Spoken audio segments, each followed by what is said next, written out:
Hi friends, welcome to honey stories. నేను మీ లక్ష్మి. అసలు love and war 90 episode యార్. Don't feel యార్ అని భుజం తట్టి పద అంటూ లాక్కెళ్ళింది జాను. బ్రేక్ఫాస్ట్ చేశాక రూమ్కి వెళ్ళింది చైత్ర.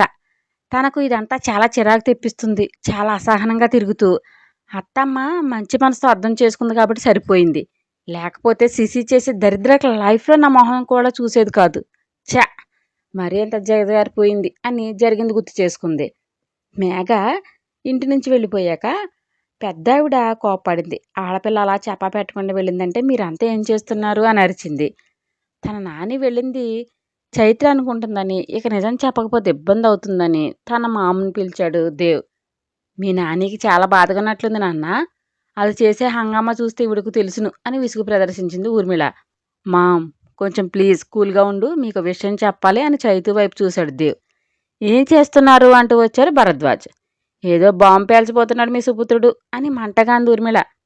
ఊర్మి అని సీరియస్గా పిలిచారు రాజు అంకుల్.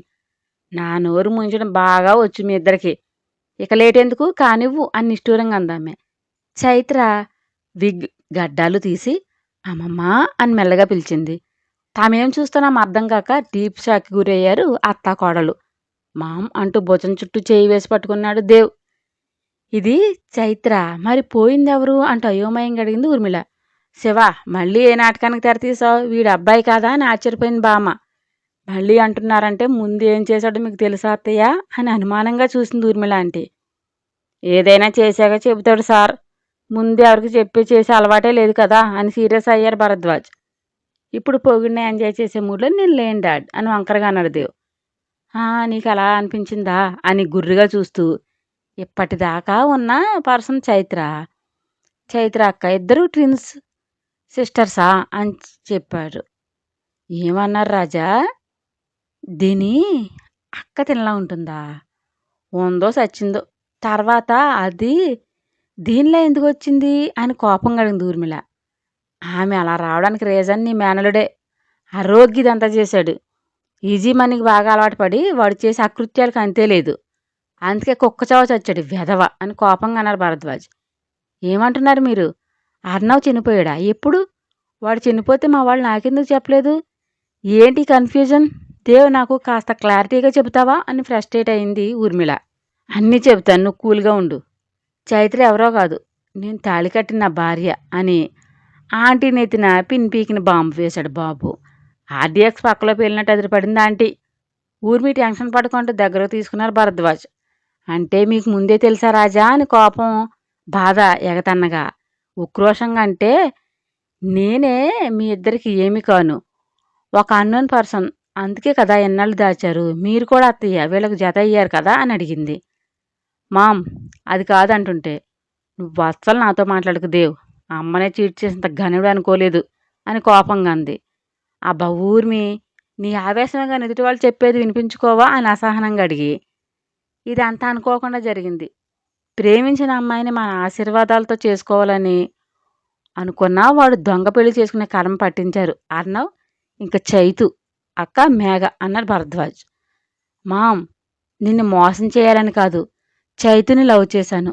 అబ్రాడ్ నుండి వచ్చాక నీతో చెబుదాం అనుకున్నా, బట్ అంతలోనే ఏవో జరిగిపోయాయి అని జరిగిందంతా చెప్పాడు దేవ్.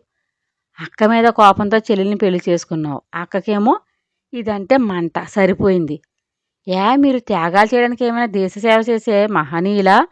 బుద్ధి లేదని నీకు దేవ్? వేద్ పిచ్చివాడైతే అది వాడు చేసుకుందంతే, దానికి నువ్వు ఆటో వాళ్ళు అవడం ఏంటి చీఫ్గా అని చిరాకు పడి, అంటే ఇది నా కోడలు అంటారు అంతేనా అది కోపంగా అనటం ఏంటి? చైతు నీ కోడలు ఊర్మిళ, ఎలా జరిగినా అది మార్చలేం కదా. శివ ప్రేమించేటంటే అర్థం చేసుకో. చైత్ర ఎలాంటిదో, అందుకే నేనేమీ మాట్లాడలేకపోయాను అంది బామ్మ. నాకు ఇష్టం లేదు, నేను ఒప్పుకోను, దీన్ని వదిలేస్తావా అని సీరియస్గా అడిగింది. మామ్ అని అసహనంగా పిలిచాడు. ఎస్ మామ్నే అడుగుతున్నా, నీకు ఇది ఎక్కువ? మామ్ కావాలా అని అడిగింది. నాకిద్దరూ కావాలి, తల్లిగా నువ్వు, ప్రేమను పంచే భార్యగా చైతు, ఇద్దరూ నా ప్రాణమే అని సెంటిమెంట్ డైలాగ్ కొట్టాడు. ఎలా చూస్తున్నాడు మిడిగుడ్లు వేసుకుని దొంగమోహంది. ఎంత ఖతర్నాక్వే అంటూ జుట్టు పట్టుకుని గుంజుతుంటే మామ్ అని కంగారుగా వచ్చాడు దేవ్. దూరంగా ఉండు అని ఆమె సీరియస్గా చూసి, నైస్గా ఇంట్లోకి వచ్చి అందరినీ బుట్టలో పాడేసావే, నిన్నేం చేయాలి అందామె. ఆశీర్వదించా అత్తమ్మ, అంతకంటే ఆప్షనే లేదు అని నవ్వింది చైత్ర. వీపు మీద వాతలేం పెట్టొద్దా అని వదిలి, నేల ముచ్చి మొహం దాని ఎన్ని వేషాలు వేసావే, నిన్ను అసలు క్షమించనే, నా బిడ్డ కోసం ఒప్పుకుంటున్నాను అందామె. గాబాలను కిందకు వంగి కాళ్ళు పట్టుకుని, క్షమించండి అత్తమ్మ, మిమ్మల్ని బాధ పెట్టను అంది కళ్ళనీళ్లతోనే చైత్ర. పైకి లేపి, చేసిందంతా చేసి ఇప్పుడు ఈ బుడబుడ తొక్కాలిందుకే అని గుర్రుగా చూసింది ఊర్మిళ. థ్యాంక్ యూ మామ్ అని హక్ చేసుకుని బుగ్గ మీద ముద్దు పెట్టాడు దేవ్. నేను కూడా అని మరో సైడ్ హక్ చేసుకుని మరో బుగ్గను కిస్ చేసింది చైత్ర. ఇద్దరు ఎంత కాకపట్టినా నేను కరగను అని మూతి తిప్పింది ఊర్మిళ. తమ రూమ్లో ఏంటిది రాజా, ఏం జరుగుతుంది అని ఫ్రస్ట్రేట్ తరిచింది ఊర్మిళ. ఏం జరుగుతుందో చూసాక కూడా నన్ను అడుగుతావేంటే ఊర్మి, అర్ణవ్ ఎంత చేస్తుంటే ముందే ఎందుకు నాకు చెప్పలేదు మీరు? చెబితే దండించేదానివా లేక శుద్ధులు చెప్పేదానివా? వాడు చేసే పని ఏంటో తెలుసా? అమ్మాయిని సాటిస్ఫై చేయడం. పచ్చిగా చెప్పాలంటే వాడు మేల్ ప్రాస్టిట్యూట్. అంత ఫీచర్ దిగజారాడు వాడు. కర్మ ఎవరిని వదలదు ఊర్మి. ఇప్పుడు వాడు నెక్స్ట్ చైత్ర అక్క. మనం ఏది విత్తితే పంట అదే కోసుకోగలం. చెడు విత్తి మంచి కావాలంటే రాదు కదా. ఇది అంతే. చైత్ర మనసే కాదు, ప్రవర్తన కూడా ఉన్నతంగానే ఉంటుంది. నీకు కలిగినింటి అమ్మాయి కోడలుగా రావాలని ఆశ ఉంది. I know. బట్ ఆస్తి డబ్బు కంటే గుణం ముఖ్యం. ఎన్నాళ్ళుగా చూసావు కదా తనని. ఏనాడైనా మితిమీరి ప్రవర్తించిందా? మన దేవ అంతగా ప్రేమించడంటేనే అర్థం చేసుకో తన గుణం ఎలాంటిదనేది. ఇంతకంటే నేనేం చెప్పలేను.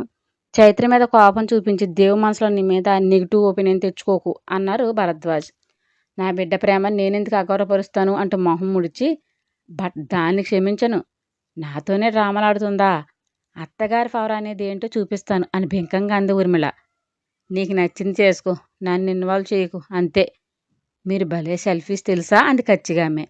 అయినో బేబ్ అంటూ బొగ్గ మీద చిటికి వేసి బెడ్ ఎక్కేశారు భరద్వాజ్. మనిషి ఎప్పుడోకప్పుడు మారక తప్పదు. తన హోదాకి తగ్గ కోడలు కావాలని ఆశపడింది. అది దేవు పడనివ్వలేదు. మనసులో అసంతృప్తి ఉన్నా జరిగిందని మార్చలేమనుకున్నప్పుడు పేచప్ అవ్వక తప్పదు. ప్రస్తుతం ఊర్మిళ పరిస్థితి ఇదే. బాగా మంచిది కాదు, అలా అని సూర్యకాంతం అంత ఘాటా కాదు.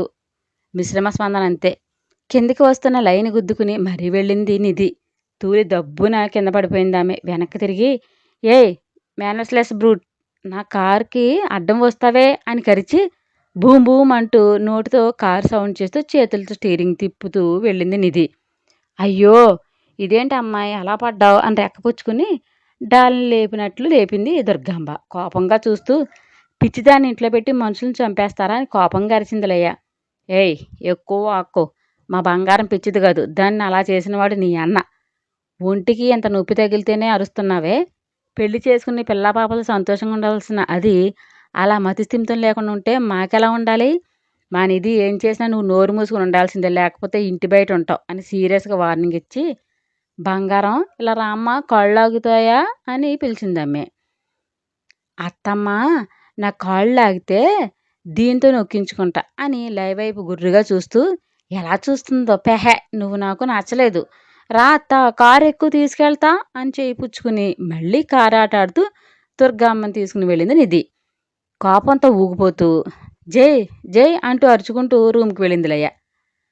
ఆఫీస్కి రెడీ అవుతున్న జై ఆమె అరుపులకు ఇరిటేట్ అవుతూ, ఏంటి ఇది అత్తిల్లు అనుకున్నావా, మరి ఇదేనా అనుకున్నావా, అలా అరుస్తున్నావు, ఇదేనా మీ ఇంటి సంస్కారం అని ఎసడింపుగా అన్నాడు జై.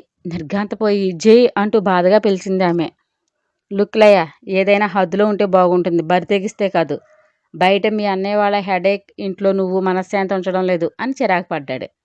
కళ్ళనీళ్ళు కక్కుకుని, నేనేం చేశాను జై, మీ అత్తయ్య నన్ను అంటూ వెక్కింది. నిధి అలా అవ్వడానికి రీజన్ మీ అన్నయ్య.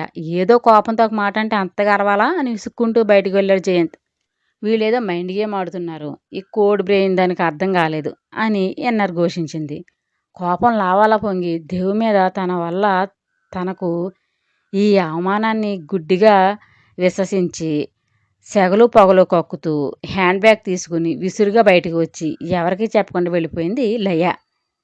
అత్తవైపు చూసి కన్నింగ్ స్మైల్ ఇచ్చాడు జై. కళ్ళు ఆర్పిన దుర్గంబ తన కార్ అయ్యమని పరుగులు తీయించి డైరెక్ట్గా ఆఫీస్కి పోనిచ్చింది లయ. 10 నిమిషాల ముందే వచ్చారు అందరూ ఆఫీస్కి. కారు దిగి పళ్ళు పటపటా నూరేస్తూ లిఫ్ట్లోకి ఎంటర్ అయింది పాప. మేఘ ముందే మెసేజ్ చేయడంతో తన రూమ్కి వెళ్లకుండా బయట కాపు కాస్తుంది. బావ్ బోదురు కప్ప బయట ప్రచారాలు చేసింది ఏంటి చూసి వచ్చేదను బుడుంగన మాయమయ్యి మేఘ ముందు ప్రత్యక్షమైంది చైత్ర. అజిత్‌ని చూడగానే మొహం మార్చింది. ఏంటి అసిస్టెంట్ జాబ్ మానేసి గోర్ఖా జాబ్‌లోకి షిఫ్ట్ అయ్యావా?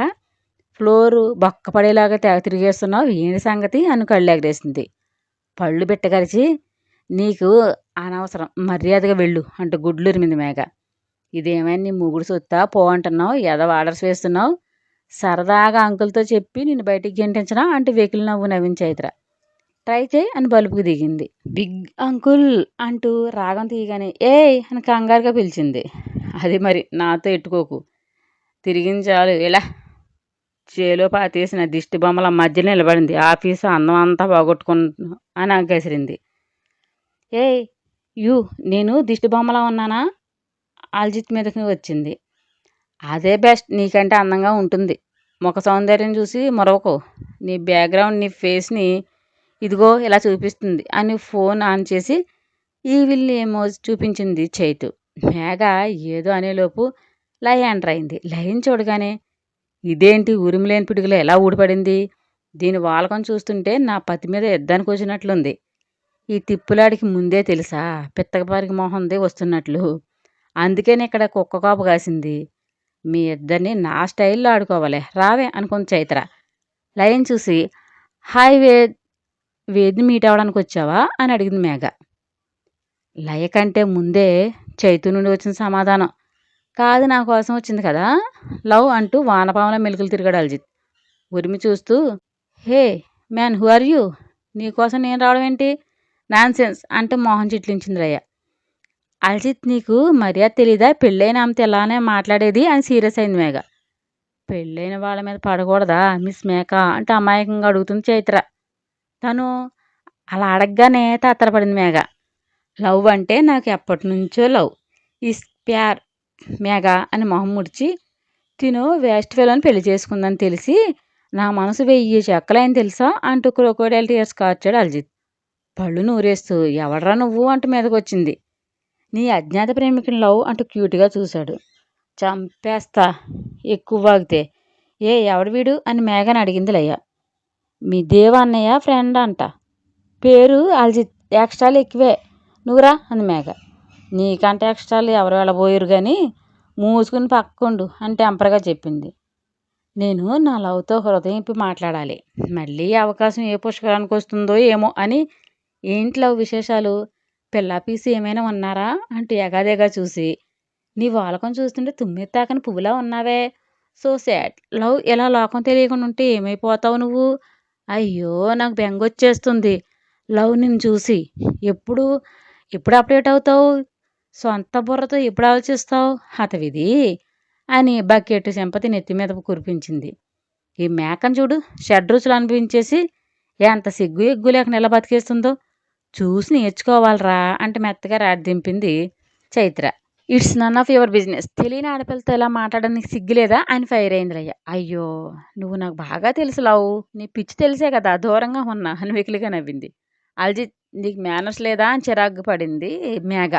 అది లేని నువ్వు నాకు చెప్పకే. మేనర్స్ మీనింగ్ కాదు కదా, స్పెల్లింగ్ కూడా తెలియదు నీకు. ఓ మధ్యలో దూరతావు అని.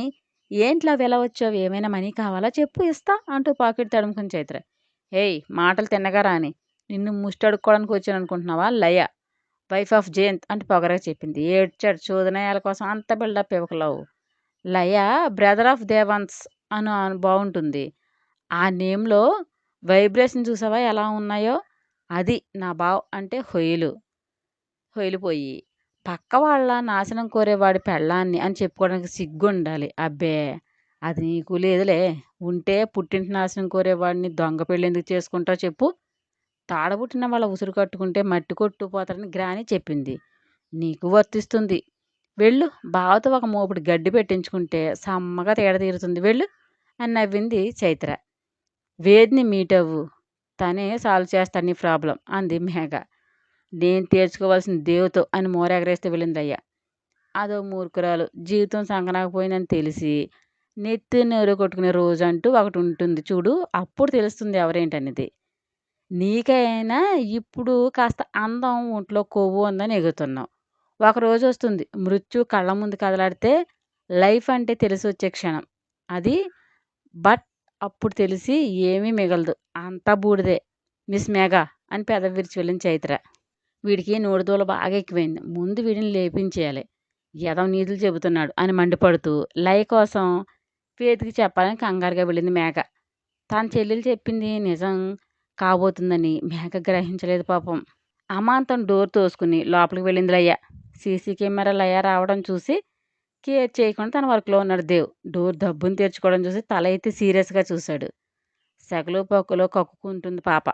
నీకు మేనర్స్ తెలీదా? పర్మిషన్ అడిగి లోపలికి రావాలా? ఇలా డోర్స్ నెట్టుకుంటూ వస్తే నా ట్రీట్మెంట్ వేరుగా ఉంటుంది. అయినా నిన్ను ఎవరు లోపలికి రానిచ్చారు అని కోపంగా అడిగాడు దేవ్. నాకు హక్కు లేదా అని గొంతు చించుకుంది లయ. లేదు అని గన్ షాట్ ఆన్సర్ వచ్చింది దేవ్ నుండి. ఉండదు. మమ్మల్ని గెంటేసి అంతా నీ పరం చేసుకుందామనే కదా నీ కుయుక్తి. నాకు తెలీదనుకోకు. నువ్వెంత సెల్ఫిష్‌వో అని కోబ్రాలా బుసలుగొట్టింది. గుడ్. తెలిసింది కదా! నోరు మూసుకుని బయటకు నడువు. లేకపోతే సెక్యూరిటీ గెంటించాల్సి వస్తుంది అని వాడుగా చెప్పాడు దేవ్. దేవ్ అంటూ అరిచింది. కాల్ మీ దేవాంశ్ గారు అని నొక్కి పలికాడు. నీకెందుకే ఈ ఎగుడు పిచ్చి పిల్ల. ఎక్కడా ఉంది దేశముదురు. స్టోరీ మీకు నచ్చినట్లయితే ఒక లైక్ ఇచ్చి కామెంట్ చేయండి. Please share and subscribe buddies.